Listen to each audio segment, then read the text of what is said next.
Durante la Segunda Guerra Mundial, la mayor batalla del mundo, se dio la campaña del norte de África.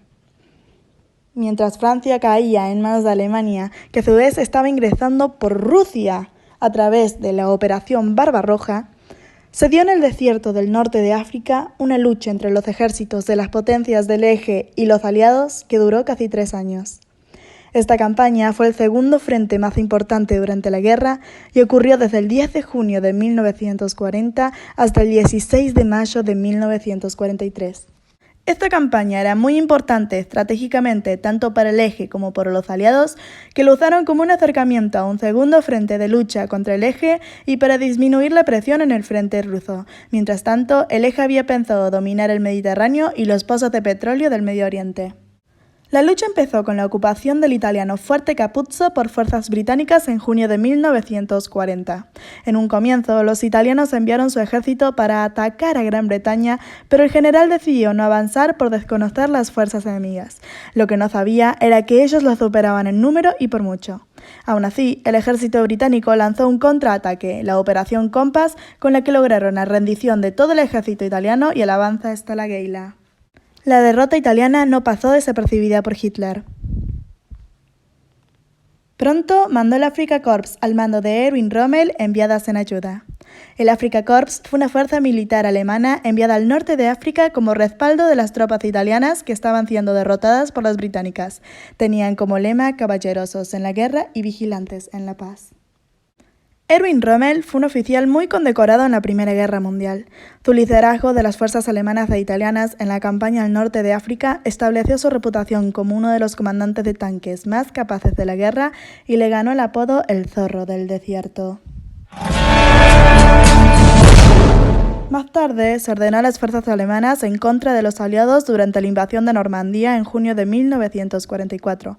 Rommel apoyó la toma de poder por parte de los nazis. Sin embargo, estuvo implicado en el complot para asesinar a Hitler. Debido al estatus de Rommel como héroe nacional, Hitler deseaba eliminarlo silenciosamente y le dio la opción de suicidarse a cambio de que su reputación permaneciera intacta y su familia no fuera perseguida, o de lo contrario enfrentaría un juicio que lo perjudicaría y moriría. Él eligió la primera opción y se suicidó usando una pastilla de cianuro. En fin, volvamos al norte de África cuando Rommel todavía estaba vivo. En el momento en que llegó, lanzó una ofensiva recuperando el terreno casi como estaba antes del conflicto. Toma, Alemania, toma.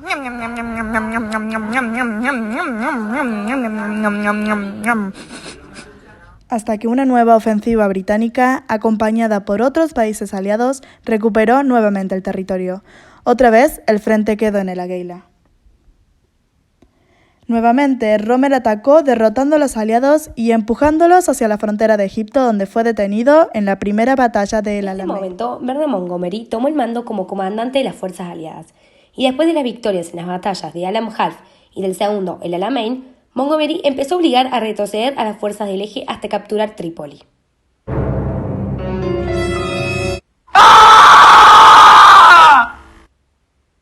Desde noviembre de 1942 hasta mayo del año siguiente se dio la campaña de Túnez, en la cual Rommel, rodeado por las fuerzas estadounidenses y de la Commonwealth, y a pesar de resistir, fue superado en táctica, hombres y en potencia de fuego.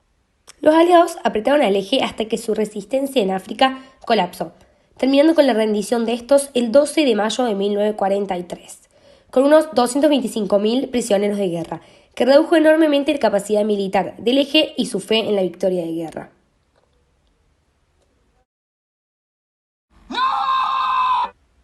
Después de la victoria aliada, comenzaron la campaña de invasión a Italia. Y 2 meses después empezó la invasión a Sicilia.